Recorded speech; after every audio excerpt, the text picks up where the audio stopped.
This is how you change your Bluetooth name on iPhone. Go to settings, scroll down until you see general, hit general. The very first option, hit about. And again, the very first option, hit name.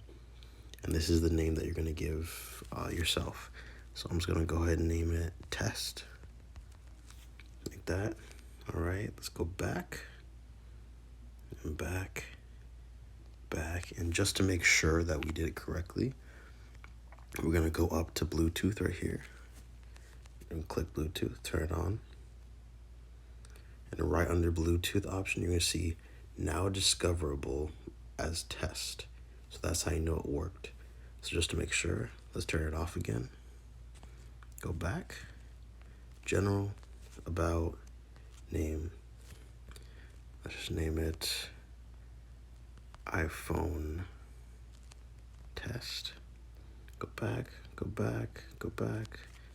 Turn on your Bluetooth. And there you see, now discoverable as iPhone test. That's how you change your Bluetooth name on iPhone.